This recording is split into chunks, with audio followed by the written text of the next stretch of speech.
began on a night when the clouds hung heavy over the cotton fields of northern Louisiana, the air thick with both heat and a tension so raw it seemed to vibrate from the ground itself.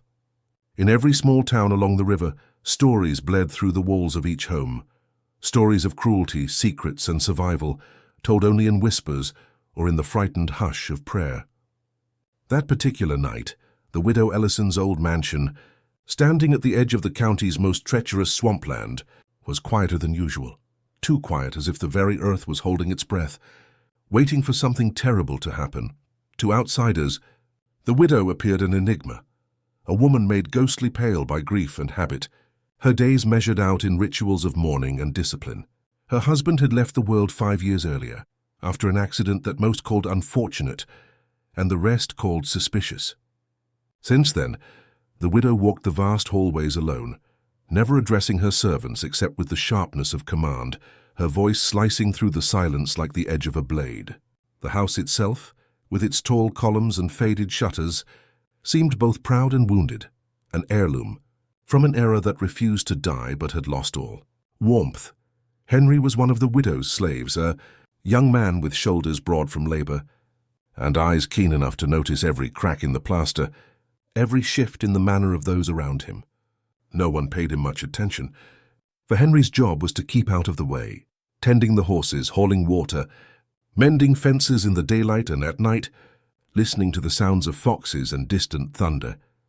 Henry learned to walk quietly, to speak almost without sound, gathering fragments of conversation that might one day mean deliverance or danger. That evening, Henry noticed something odd. The widow had called her lawyer, Mr. Stanfield, to the study. Their voices, usually cautious, carried through the thick wooden door, something about debts too deep to pay and the necessity of sacrifice. Henry, passing on the landing, understood none of the complexities of law or estates, but he recognized the edge in the widow's tone.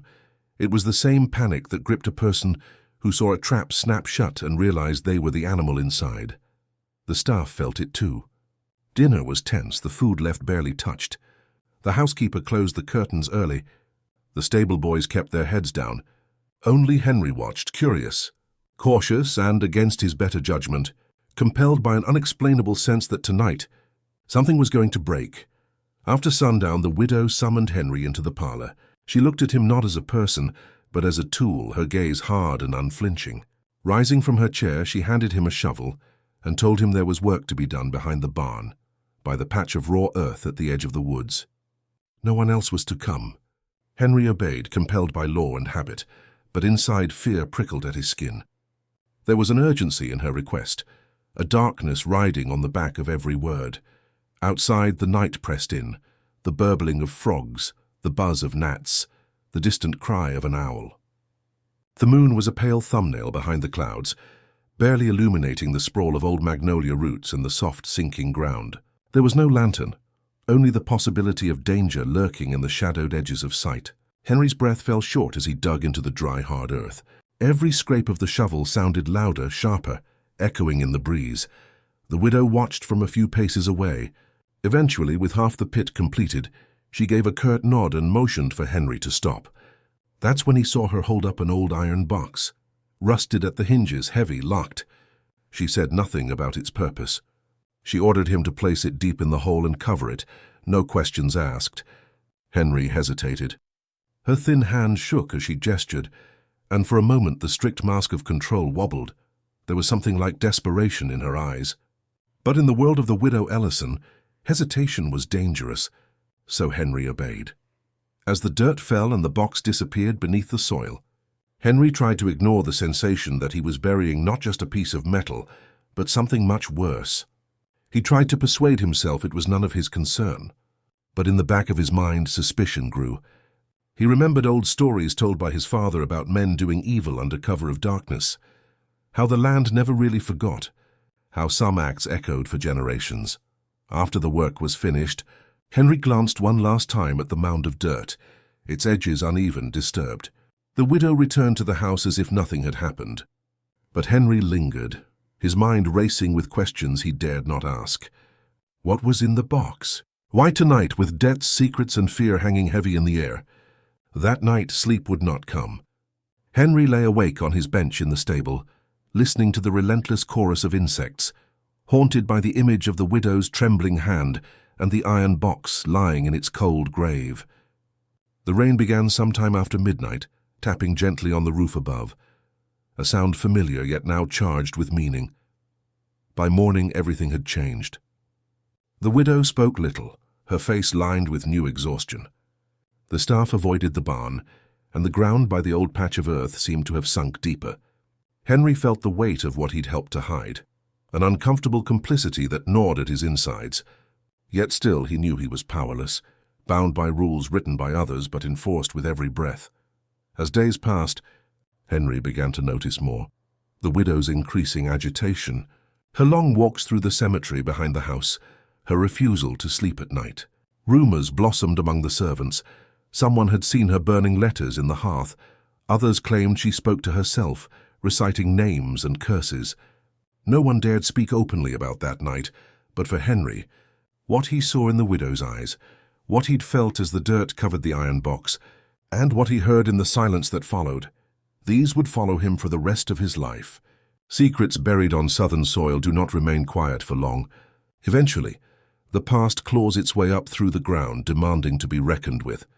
The days after the burial moved as if through thick molasses, each one defined by the sensation of something unseen pressing in from beneath the routine. Henry busied himself in the stables, cleaning tack and tending animals, but his thoughts roamed endlessly backward to that night, to the iron box and the unnatural calm that had settled over the household.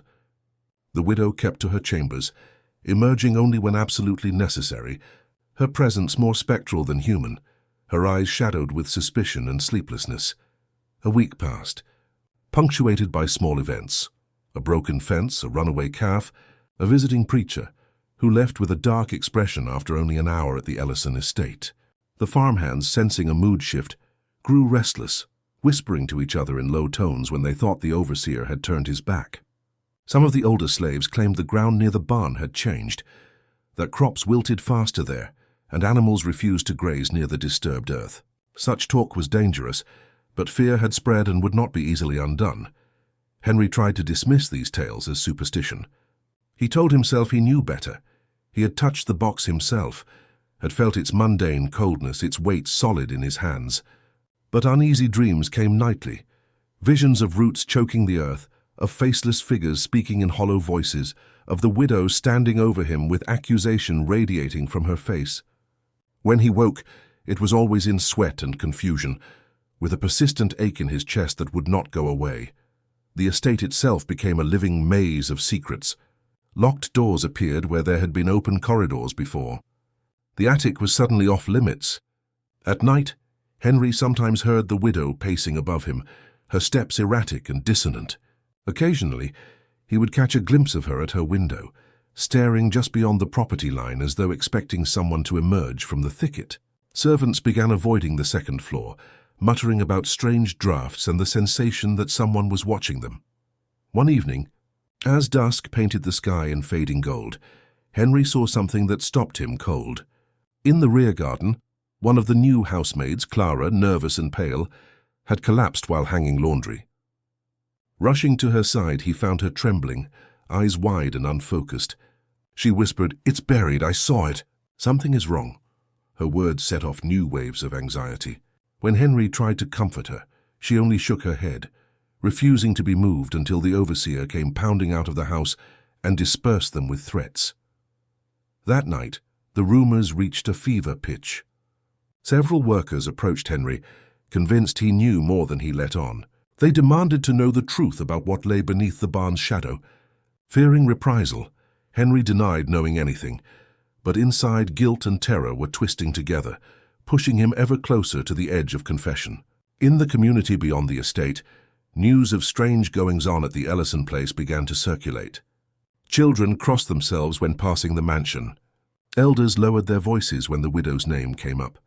Mr. Stanfield returned the following afternoon, carriage wheels crunching on the gravel as thunderheads gathered overhead.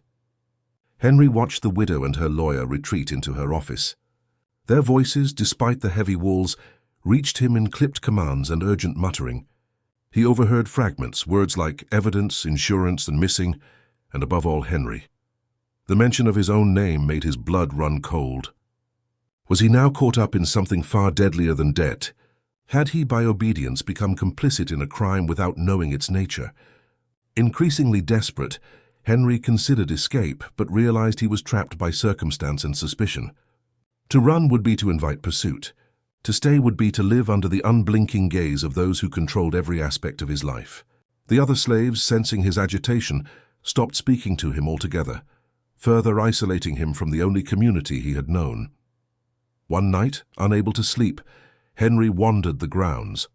At the edge of the field, he found the patch of earth where he'd buried the box. Kneeling, he pressed his hand to the soil. It was colder than the air, unnaturally so, and in that moment he felt a surge of dread so profound it nearly forced him to flee. For the first time, the scope of power held by the widow and her secrets came into full view. The estate was no longer just a place.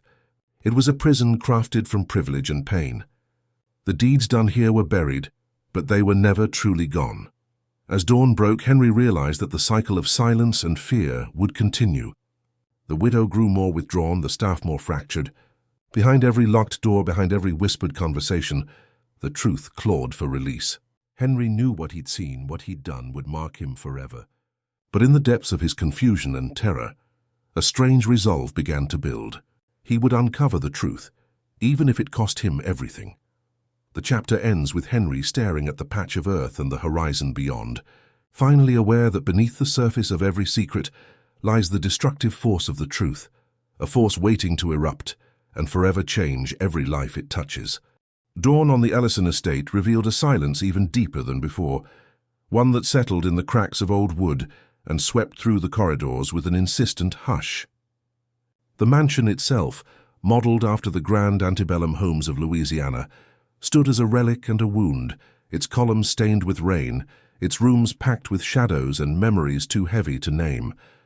A wide veranda circled the house, offering a view of both the sprawling cotton fields and, further out, the start of the encroaching swampland that locals swore was haunted not by ghosts, but by bitter history. Henry found himself drawn to the architecture of the place, its silent grandeur pressing down on everyone who approached it. The house had been built in 1859, each brick set by enslaved hands, each flourish and scroll along the banisters representing a bargain made in blood and sweat. The upper floors held rooms that were no longer used, their walls lined with peeling wallpaper, the air dense with a sweet, rotting odor, a testament to both opulence and decay. The widow's late husband, Samuel Ellison, had been notorious for his cruelty, ruling the estate with a cold, ruthless logic that saw the plantation's success as more important than the lives crushed to achieve it. After that first week, whispers about the old mansion's history grew louder. The servants told stories in hushed tones about previous atrocities, about times when those who displeased the master simply disappeared. They speculated about secret rooms, about a lost cellar beneath the eastern wing, and doors that had been bricked over to keep something unspeakable from ever slipping out. Henry, hunger for answers clawing at him, picked up on every sliver of gossip, every warning half muttered over kitchen work. The estate's atmosphere changed palpably after the lawyer's visit. The widow became more fixated on the past, wandering rooms she never before entered, tracing her fingers over aging portraits and pausing by windows that faced the burial site. It was as if she sought some kind of reckoning, her insomnia driving her to walk the house in a restless fever. She paced the upstairs hallway through the night, and the staff, rattled by the rhythm of her steps, did their best to keep out of earshot. Sometimes she would peer into the darkness beyond the house, her shape framed by the thin candlelight, as if listening for a voice she'd never hear again. One humid night, lightning sparked outside as rain battered the old glass, and Henry found himself near the west staircase, the one rarely used, remembered in stories for the bloody scuff marks that once stained its steps. He hesitated, heart pounding, but curiosity pushed him forward. To his surprise, one of the cellar doors was ajar. Peering in, he could see old casks, dust-choked barrels, and what looked like remnants of chains and tools left from an earlier, even more brutal era. The air was thick with the smell of damp and the faint, sickly sweet hint of decay. As Henry moved through the cellar, The ground seemed to vibrate beneath his feet, a subtle tremor that set his nerves on edge. For a moment he thought he heard a whisper, something like the rushing of wind through cracks, but he could not be sure. He hurried away, the ghosts of memory and history trailing him up the stairs. That night, sleep again eluded him. He dreamed vividly of brick walls closing in, of earth piling high over his body, and of the relentless, condemning eyes of the dead staring up at him through the soil. In the days that followed, more disturbances swept through the estate. Tools left out would disappear or be found broken. Servants grew jumpy, some pleading with the widow for reassignment to another plantation. The orchard trees lining the southern walkway lost their leaves, as if mourning something only they understood. Henry, carrying his secret burden, realized that whatever had been hidden that night was not at rest, and neither was he. One evening, while feeding the horses, Henry heard arguing near the rear gate. A visitor, a white man dressed in city attire, was demanding entry. He claimed to be searching for a missing brother who had worked as a laborer on the Ellison land years ago, before vanishing without explanation. The widow met him on the porch with forced politeness, her answers clipped and cold as steel. The man left unsatisfied, but not before pressing a silver coin into Henry's palm and whispering, "If you ever learn what happened to him, you find me." The truth don't stay buried. That night Henry sat alone in the dark, turning the coin over in his palm. He thought of the buried box, of the cellar's stench, and knew the estate's legacy was more haunted by its real, remembered crimes than by any imagined phantom. He understood that if he wished to protect himself, and perhaps even to help others, he would have to risk seeking the truth behind so many doors that had been locked and forgotten. In the Ellison mansion, every wall remembered. Every floor sighed under the weight of secrets. The promise of the past clawed ever closer, its shadows lengthening as Henry realized he could run from his complicity, but never from what he now knew. The ground beneath the great house was shifting, and soon nothing built on it would stand unchanged. Henry woke to the sound of distant thunder, the world cloaked in the grey of half-light. As he dressed and moved through the house, he felt the weight of the previous week settle, a pressure that seemed to squeeze the breath from every room. The Ellison estate, once so orderly, was now a place of whispers and avoidance. The truth was festering, and Henry was at the center, bound to a secret he could neither ignore nor escape. The field hands studied him from a distance, suspicion flickering in their eyes, while the servants whispered behind closed doors, rumors spreading like wildfire. The burial site behind the barn had become something of a forbidden place, a scar in the earth that drew everyone's gaze, even as they tried to look away. The grave would not stay settled. More than once, Henry discovered it disturbed, fresh soil kicked up, footsteps he could not account for, some small animal or, worse yet, a curious human. He couldn't risk being seen near it, not now. The air hung heavy, swollen with the sense that any misstep would doom them all. Just as the tension peaked, the man from the city returned, riding up the drive in a battered black carriage. He spoke with the widow on the porch, his voice low but urgent. Henry, close enough to hear snatches, caught the words "missing brother," evidence and justice. The widow dismissed him curtly, her face a mask of icy control. Yet as the man rode off, his eyes met Henry's, lingering with a promise and a warning. Some debts would not go unpaid. Later that day, Henry found a note slipped into his boot. "Tell the truth. I can help. Silence won't save you." Fear gnawed at Henry's insides. The note pressed against his heart, as if it might burn through his chest. He moved through the rest of the day with careful steps, avoiding the other workers, barely daring to meet anyone's eyes. That night, unable to stand the pressure, Henry crept from the servants' quarters to the barn. The grave was open, the box exposed. Panic rose in his throat, choking him. He glanced wildly around before hurriedly covering the box again, desperately hoping no one had seen. Had Clara or another servant ventured too close? Or was it one of the overseers hoping to find a scapegoat? In the days that followed, the widow tightened her grip on the household. She ordered new locks on the doors, restricted movements, and questioned everyone. Food was withheld for minor infractions, punishments handed out with increasing cruelty. She watched Henry with an intensity he had never known, each look loaded, each word a test. "You remember your place," she said to him, eyes like flint. "If you value your life, you will keep your mouth shut." The message was clear. Their fates were tethered together. not by choice but by shared culpability. The lawyer, Mr. Stanfield, returned, meeting the widow late into the night. Henry, passing the hallway, overheard the conversation behind a closed door. "If this comes out," Stanfield warned, "it's the gallows for us all. No one will care about nuance, only guilt." The widow's response was sharper than Henry had ever heard. "He's loyal. He has to be." But Henry, standing outside in the dark, knew that loyalty would not protect him from the hard truth inching closer each day. Torn between dread and justice, Henry wrestled with the idea of fleeing. He spoke to Clara, begging her to leave with him. She recoiled, whispering, "They'd know. There's nowhere safe." The local militia patrolled the roads. The law was no friend to men like Henry, and the nearest river town was days away on foot. Each risk was a new chain. But if he stayed, the threat of exposure breathed at his neck. In the fields, the other enslaved men kept their distance. The stories about Henry changed. Some said he was marked by the devil, others that he was more dangerous than the widow herself. Isolation became his constant companion. He worked in silence, suffering under the weight of his knowledge. Days blurred into each other.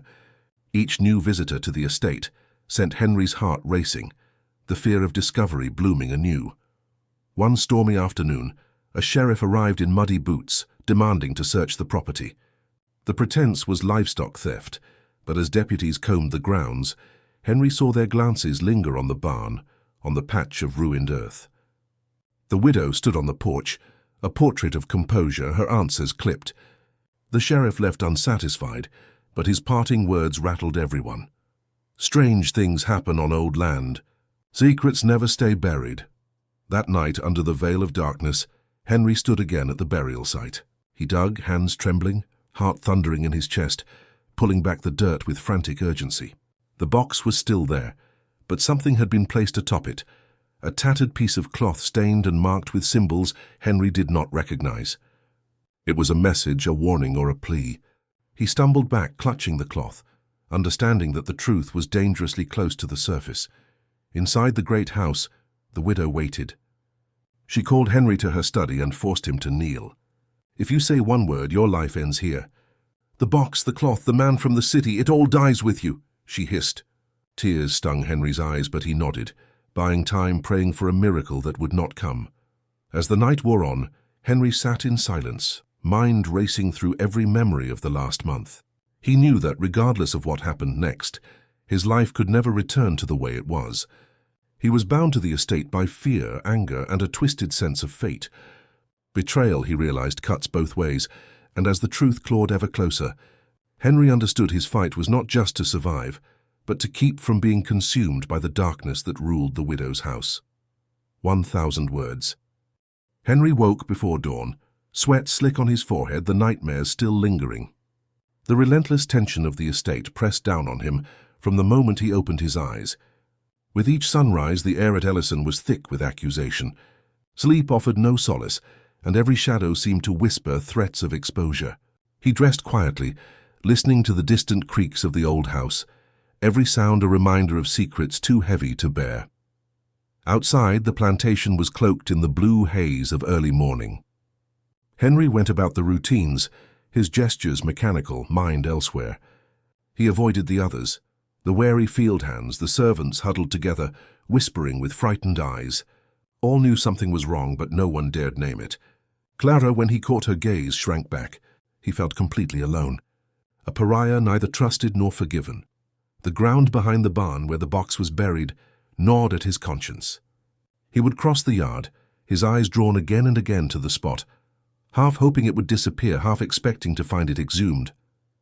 The soil was often disturbed, but he knew better than to ask.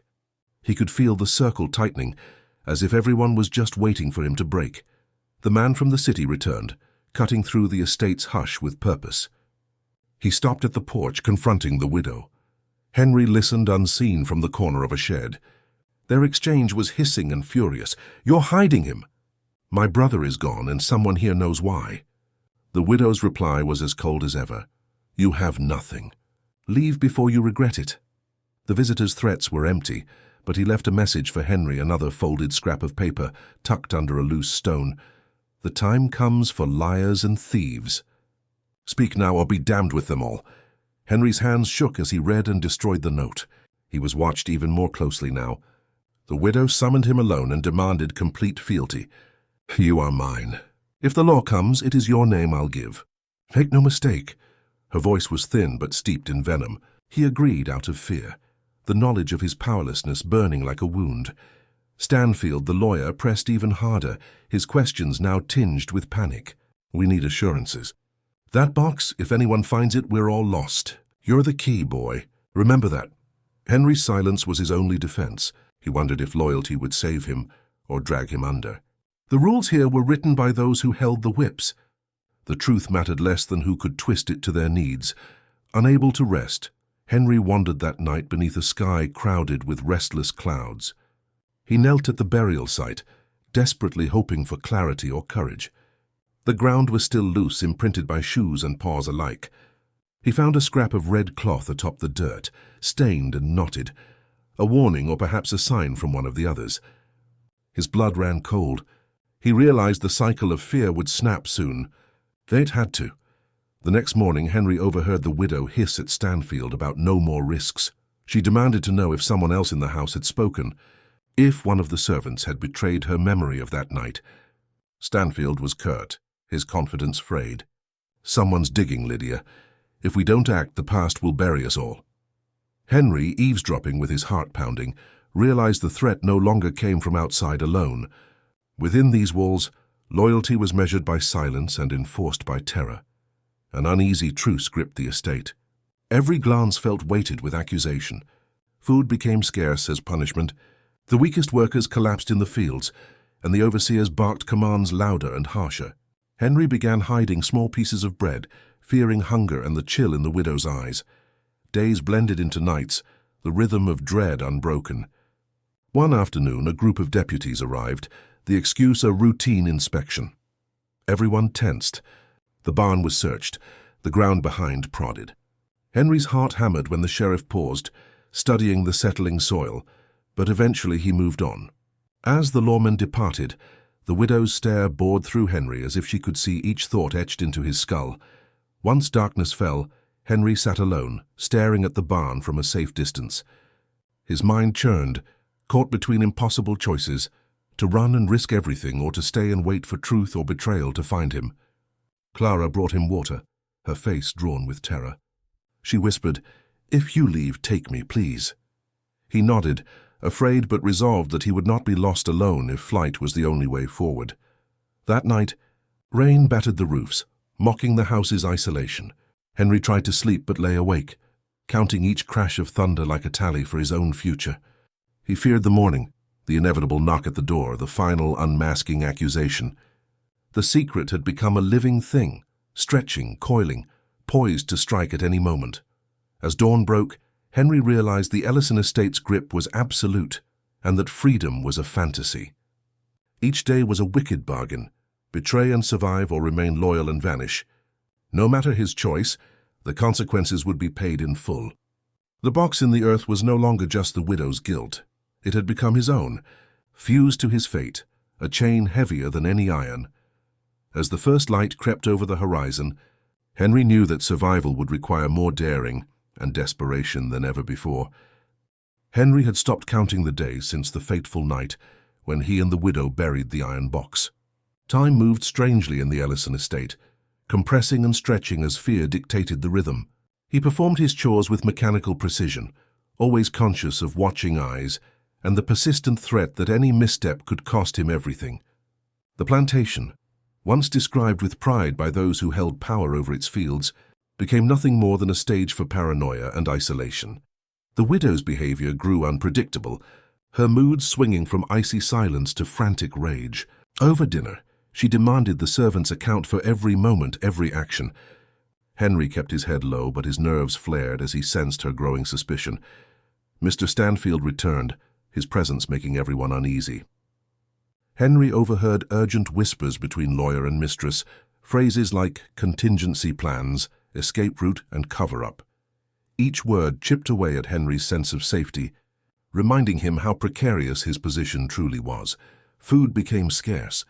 Punishment for minor errors was severe. The smallest mistake drew the wrath of the widow's voice or the overseer's cane. The other slaves watched Henry from a distance, some convinced he was the cause of their suffering, others believing he held a secret that would set them free. Clara, who had once dared to confide in him, now clung to hope that Henry might devise a way out, her glances becoming more desperate with each passing day. One afternoon, lightning cracked over the fields, scattering the field hands. Henry wandered to the barn, seeking a moment away from the oppressive gaze of the house. He checked the burial site with trembling hands. The soil was disturbed, a fresh boot print pressed into the earth. His pulse quickened. Was someone else closing in on the secret?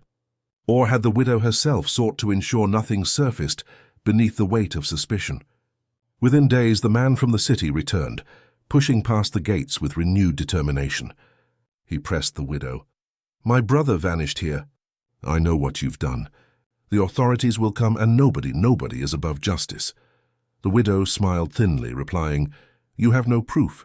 Leave or you'll disappear just as easily."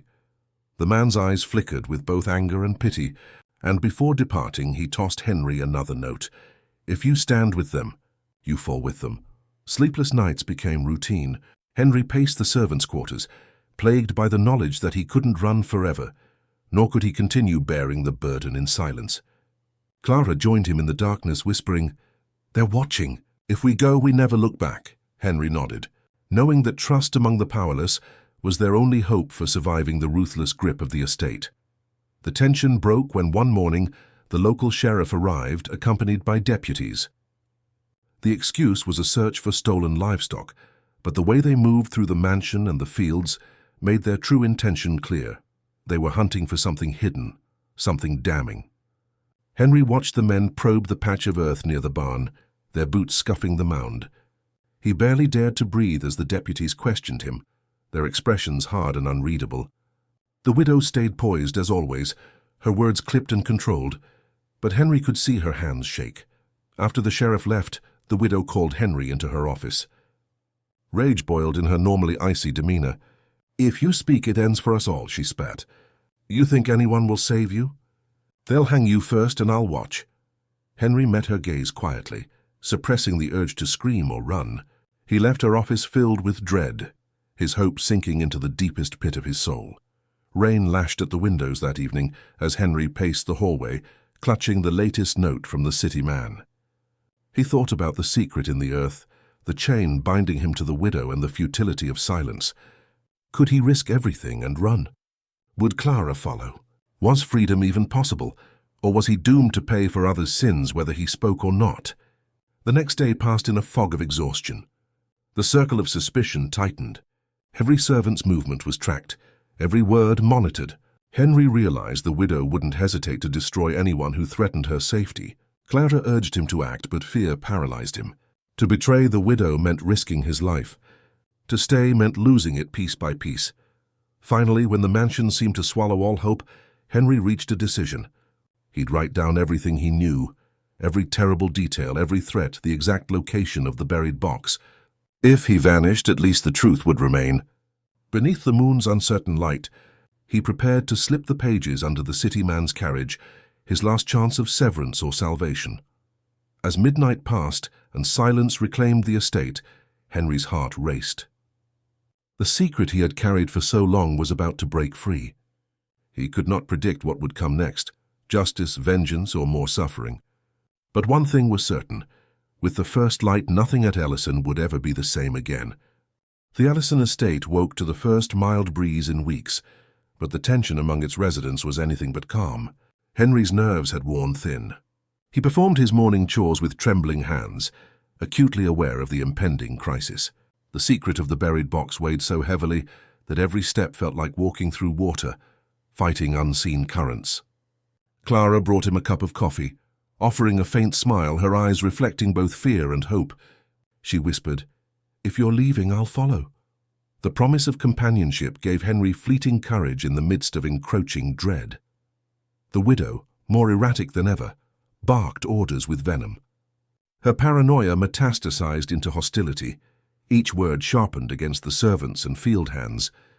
Mr. Stanfield arrived before noon, pacing the porch and wringing his hands. The lawyer's presence, usually regarded as the sign of more bad news, now seemed to imply catastrophe. Henry overheard them arguing about destroying evidence, burning letters, and tightening the perimeter. Stanfield's voice cracked with panic. "If anyone gets proof, you won't escape the law. Your money isn't enough anymore." The exchange sent chills down Henry's spine. Rumors flourished. Whispers held sway over truth. Some thought a curse haunted Henry. Others suspected him of plotting escape or betrayal. The box had become more than just a buried object. It was a symbol of every sin committed on the plantation, every injustice forced into silence. Even the oldest men began crossing themselves and refusing to pass the barn at dusk. Clara tried to soothe the panic, but even she could not dispel the pervasive sense that doom was building beneath the ground and within their hearts. Henry wrestled with his growing desperation. He began devising a plan, tallying provisions, and quietly asking Clara about trusted paths through the swamp. She nodded. "There are routes you have to move at night." The danger was clear. The widow would turn the full force of her wrath upon any runaway, and the world outside offered little more than the hope of anonymity, and a life begun anew, free of secrets but full of uncertainty. The man from the city returned one last time, his face drawn taut, his posture urgent. He confronted Henry directly by the orchard, gripping his arm with trembling hands. "Time's running out. Speak now, or it all falls apart. They won't hesitate to kill. Tell me where my brother is." Henry hesitated, the fear of death wrestling with the need for justice and absolution. He pulled away, whispering, "Tonight. I'll show you. But after I'm gone." The man's eyes flashed with gratitude and terror. It was settled. As dusk fell, the widow sensed betrayal. Her behavior grew fevered. She stalked the estate, searching for signs of conspiracy. She accused Clara of theft, Henry of insubordination. Stanfield counseled her desperately to remain hidden from the authorities, but the widow refused to listen. She kept her shotgun close by, fingers twitching. The servants suffered in silence, pressed beneath the twin weights of cruelty and imminent disaster. Night descended, humid and electric, a storm threatening on the horizon. Henry met the city man in the shadows by the barn, Clara at his side. Silently, Henry led them to the burial mound. The man knelt, digging quickly until the box was uncovered. He pried it open. Inside lay old letters, deeds, and, in a horror that snapped the breath from all present, a skeletal hand, clutching a dog-eared photograph. The evidence was undeniable, the stench of death and memory unavoidable. Clara wept. The city man trembled, and Henry felt his soul hollow out. It was the end. No plan for escape could erase what had been exposed. The trio tried to flee before dawn, but the widow, crazed and desperate, discovered the disturbance at the barn. Her scream split the morning, sending the servants scattering. She fired blindly into the darkness, her curses echoing through the fields like damning gospel. Henry and Clara sprinted for the woods, hands grasping each other in fear. The city man was recaptured, dragged to the porch for brutal questioning. The widow waved her weapon, accusing everyone of betraying her legacy. As the local sheriff returned, drawn by chaos and the testimony of the city man, the truth spread quickly. Bodies had been buried, crimes committed, justice denied for years under Ellison's rule. Henry and Clara stumbled through the swamp, chased by fear, running toward the faint promise of freedom. Behind them, screams, gunshots, and the torchlight of a mob erased any illusion of safety. The law descended. The widow and Stanfield were arrested, faces contorted in panic and disbelief. The estate was seized. Neighbors came to gawk and scavenge. The servants toasted quietly to the fall of tyranny, their voices wrapped in mourning for the lost. Henry and Clara never returned, vanishing into the marsh, their fate uncertain, but their conscience finally clear. The secret, the box, had destroyed everyone who tried to hold it. The Ellison estate decayed, overgrown by time and sorrow. Henry's story spread, told and retold as proof that the earth remembers, that sins cannot stay hidden. Clara's tale became legend among the freed, a lesson in resilience and the cost of truth. For Henry, the pain of that night lingered, unhealed. He learned that freedom could be purchased only with profound sacrifice, and that the world offers little mercy to those forced to bury the wickedness of others. The secret followed him, an invisible brand, forging a new kind of hope. that those who endure will someday find peace, even if it's only in the knowledge that justice, however flawed or incomplete, can finally bloom from the darkest soil. 1,100 words. Under the shroud of dawn, the Ellison estate was transformed. Where there had once been only whispers and tension, now chaos and dread reigned. The widow, sleep-deprived and increasingly deranged, stalked the corridors with her shotgun clutched tightly, her nightgown soiled and her eyes gleaming with feverish intensity. She stared down every servant, daring them to defy her, to betray the nightly rituals of silence that had welded their lives together. The winds outside rattled the shutters, as if the world itself threatened to shatter the fragile secrets inside. Henry stood at the edge of his courage, determined that today would end what fear had begun. Throughout the long hours of darkness, he'd weighed his choices. None came without danger, yet all led to the same precipice. Every memory of the buried box, every hurried exchange in the night with Clara, every insistent threat from the city man swirled together in his thoughts, forging resolve from terror. He wasn't sure what freedom meant, but he knew it could not be bought with silence or complicity. Before breakfast, deputies swept onto the property, their presence announced by shouts and heavy boots. The man from the city, battered but unbowed, led them straight to the barn. Henry, jaw clenched, met Clara's anxious eyes. This was the moment they had feared, the revelation for which none were truly ready. The air buzzed with anticipation, with the trembling certainty that legacies built upon cruelty would collapse beneath their own weight. In short order, the grave was unearthed, its grisly contents revealed for all to witness. The iron box, the clutch of rotting letters, the skeletal hand and the faded photograph. Each detail tugged free another reticent truth. The city man wept openly, clutching the evidence and muttering his brother's name. The widow's scream when it came was animal, a wail at once of rage, sorrow, and the collapse of everything she'd tried to contain. The sheriff wasted no time, reading charges of murder, coercion, and conspiracy. Deputies seized Stanfield, who protested with sputtering indignation, and surrounded the widow, unmoved by her shrieks of innocence. The rest of the household watched from a cautious distance, their faces impassive in the cold light of revelation. For the first time, the boundaries between oppressor and oppressed thinned, united not in purpose, but in the glaring exposure of truth. Henry, numb, felt the years of suffering and subterfuge weigh down on him. Clara's hand found his, grounding him in the moment, reminding them both that they were still alive, still capable of decision.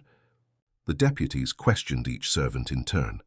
Some cowered, others spoke carefully. Henry told only the necessary truth.